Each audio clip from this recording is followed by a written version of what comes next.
Well, the postie just turned up and showed me a car on fire, which is a good start for me doing the spark plugs. As you can see, I've already taken off the top cover with its little panty liner start thing. We've got to take out the screws for the, what they call ignition coil, ignition packs or coil packs. I've got to take out that crossbar as well, because on the sport version of the Mazda, yeah, I've got to take that off first, because you can't get to the other spark plug, which that is the one that's going to be seized, if any, right at the back of the fucking car. And obviously disconnect the battery first. Disconnect the battery, get rid of that bar across the top, take away the coil pack to one side, not losing any of the screws. Right, so what I'll do is I'll do the that bit first, the bar, then I'll warm the engine up, because you have to have a warm engine. A warm engine means the spark plugs might have a better chance to come out. As you can see, I'm warming the engine up, and you can see what the problem is.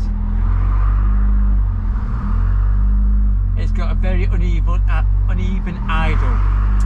It's also got a misfire on full bore acceleration, which may be a different issue, but probably related. I've had the misfire for about 5 years. This uneven idle the last 6 months or so. It gets better as it warms up, but it's still pretty bad. You're supposed to warm the engine up before you do anything with the spark plugs, just to try and get them out easier, according to the internet. You can't beat a bit of lubrication. I'm taking this very much to heart. That's going to drain my sorrows when I can't get the fucking spark plugs out. No doubt. Anyway, we've got to wait a few minutes while drinking heavily. Oh, I had to take the coil things out, the ignition packs, coil packs, and I didn't have the right 8mm end for my socket set. I could find everything at 6mm, a 7mm, a 9mm, 10mm. Anyway, so I went back to the shed. It's got stuck in some sort of screwdriver ending. Obviously you can use a socket set for screwdrivers, and so at one point I put it in, it got stuck, so I never took it out. It rusted in there, so I just spent 10 minutes trying to get this rusted old screwdriver bit out the end of my 8mm. Anyhow, I've loosened the coil packs, so they're ready to go when this is warmed up. Right, I'm off for a beer. Don't have to go too far. I can't drive, obviously, not because I'm drinking. The car won't work. Right, the coil packs or ignition packs, whatever they call it out. You can look in there, actually the spark plugs look quite good. You know that one's, which is hard to get, it's going to be a bastard. And also I've already knocked off the that trim that was on it, which was my previous job. I didn't put it back on because I snapped some things. But at least God. But it's in there somewhere. You can see that one better. Yeah, look alright. Right, wish me luck everyone. I'm going for the big bogs now. I've decided to move my 8mm coil plug screws up here so I don't lose one down the engine bay, because that would be a disaster. Anyway, right, I'm going to do the spark plugs now, get them out. As Bon Jovi would say, we're halfway there. Are we living on a prayer? I've come up with this new theory about taking spark plugs out. You can see my my big boy, it's lock and loaded. It's like getting a mussel or a limpet, or no, getting a limpet off a rock down in Devon. You don't just sort of tease it, you want to get a big shock at the start, and that'll get your limpet off the rock. If I give it a big shock at the start, it'll get my spark plug out of that socket. Let's see if that works. I'm just making this up as I go along, I've got no idea. Right, they're all out, they were easier than I thought. A bit of a limpet, the limpet idea was really good. I am a bit bummed because they're Mazda spark plugs, and this is and they've never been replaced ever since I got it done at BBR tuning, and they were supposed to put NGK ones in there, so they haven't put the right, they just left them in. Maybe this NGK was phase 2 or whatever, stage 2, and they just cheated on this stage 1. I don't know, so maybe that's why it's always misfired. I don't know if they look any good. I'll have a look in a second, but that one looks a bit worse compared to the other two. But I'm not an expert on spark plugs. But they should have been NGK. Anyway, I got them out. Darn it. And now I've got to go and measure all the gaps. But I'm guessing they're 1.1 to 1.3 millimeters. Or they might have just tightened them in because turbo cars have a lower gap, probably 1 millimeter or something like that. I have no idea. Anyway, yeah, that one, I think that might be the, well, I'll have a look in the car in a sec. I'll have a beer and think about it. Right, I'm in the car. Let's have a look at these things. Oh, golly. They look alright to me. I cleaned the tops off and they're all alright.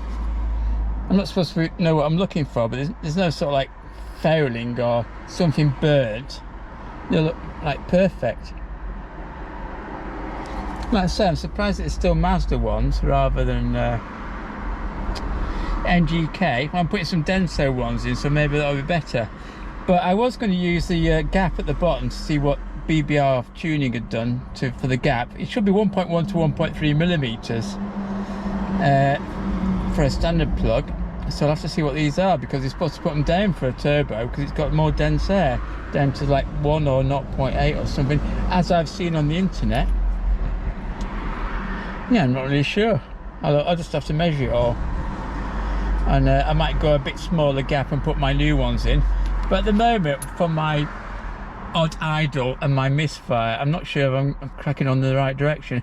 I might have to check all the wires on the coil packs to see if there's anything sort of like hanging loose or chafed or whatever. I'll have a look at that in a minute, down in the bonnet, under the bonnet.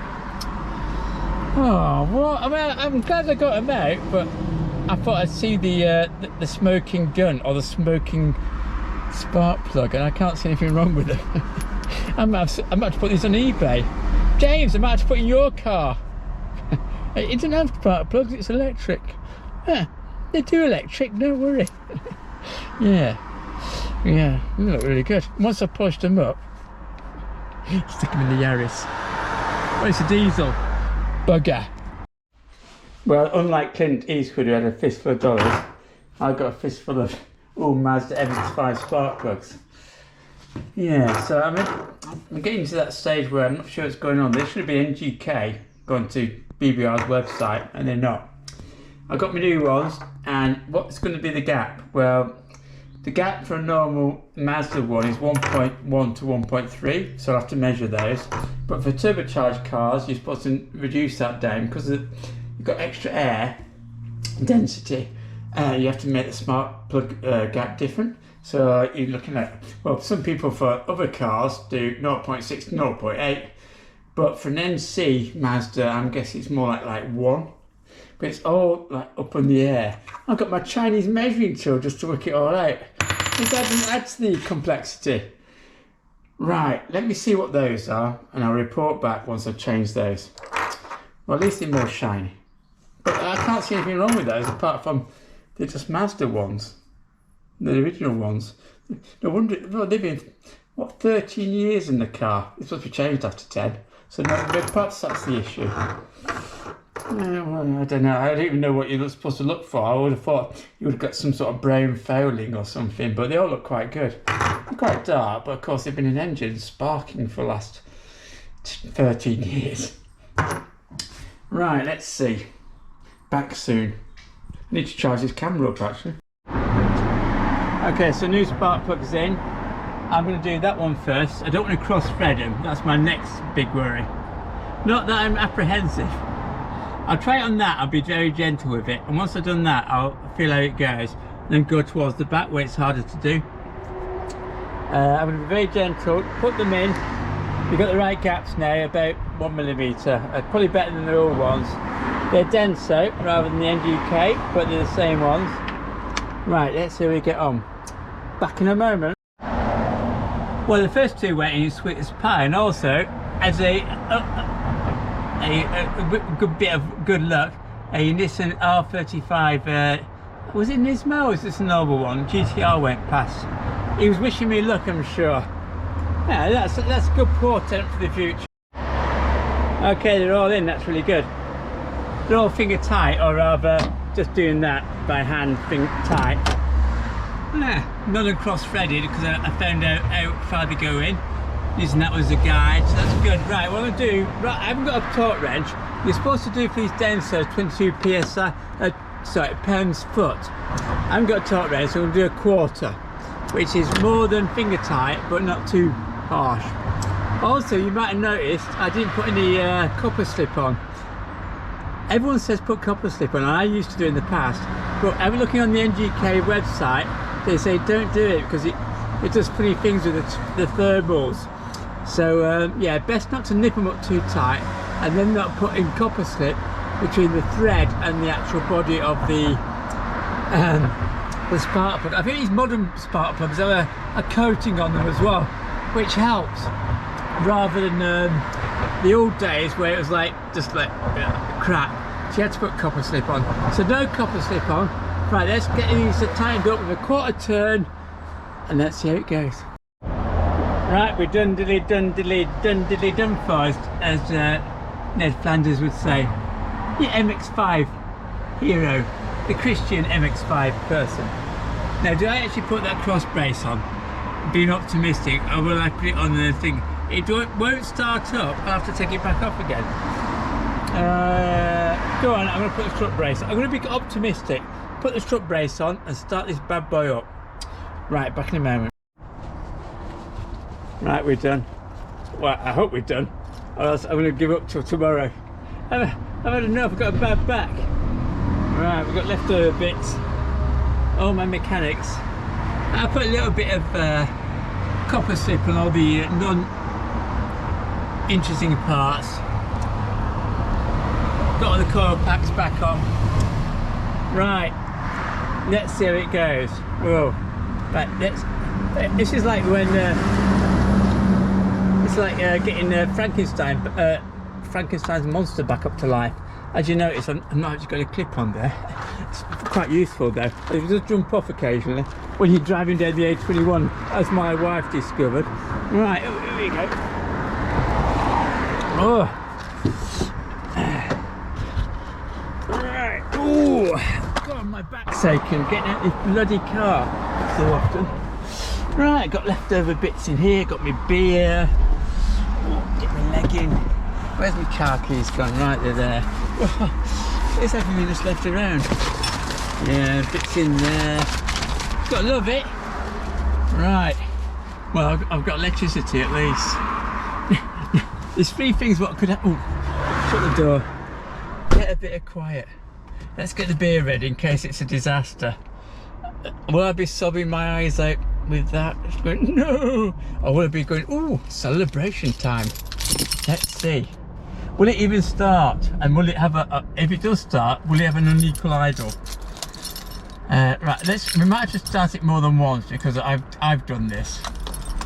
Right. Actually, I need a big okay. Not that I'm apprehensive. I'm just gonna get it down so when the disappointment happens, when nothing happens under the bonnet, I'll be okay.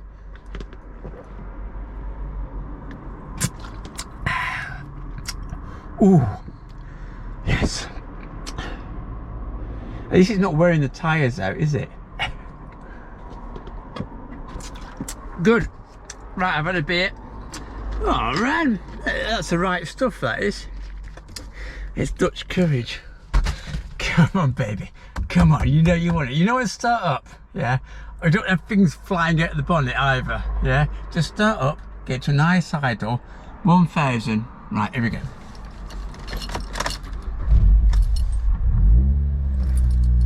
It started up, bloody hell. Well, it's obviously it's cold, so it's gone onto a high idle. But, you know, DSCN, and I took the battery off, so it always does that. Oh, it's still fucking doing it.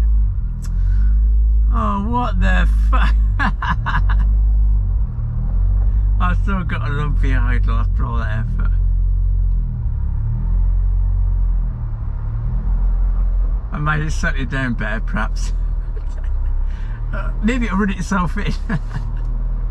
Oh no! Actually, I think that's better. No, convince yourself, Andy. That's bloody better. Well done, Andy. Thumbs up.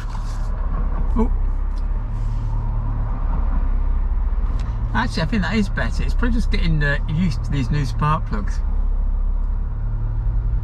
He says optimistically. We've got to see if it sorts of... no, that's not any better, is it?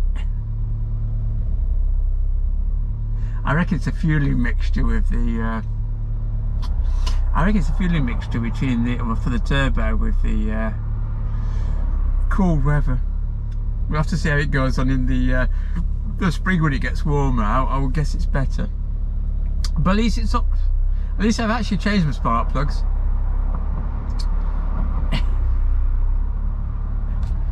Oh, my good friend. We're like Thelma and Louise, we are. Me and the cider, Mr. Crofters. Actually, I think it's a bit better. I'm determined it's going to be a bit better after all the effort. Actually, that is a bit better, but then again, the engine was already warm. Actually, it's not warm. Oh no, it's not warm. It's cold. That's far better. Hallelujah, hallelujah. All right, okay. We'll see how it gets on. Next thing to see, will the misfire get sorted out? I like that. That's rock solid. No, that is far better. It was just getting used to new plugs. Probably getting the old electricity out of the system. Those electrons. Yeah. Wonder how it revs. Should we ever give it a go?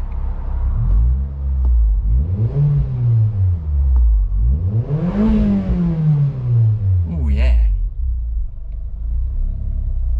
What's it going to do now? Well, it's got. Oh no, it corrected itself. 1,000. 1,000. That's good. Yeah. Well done, Betty. Woo! Yeah, once I've got these spark plugs up to how we want it, it's gonna be perfect, I think. All right, that's enough. That's it. It's another YouTube video for all my 692 people who watch them. Actually, it's only 4, including my wife and my daughter and my mate in California. Anyway, I'm happy with that actually. Look at that, rock solid. It wasn't like that before. You got the car shaking.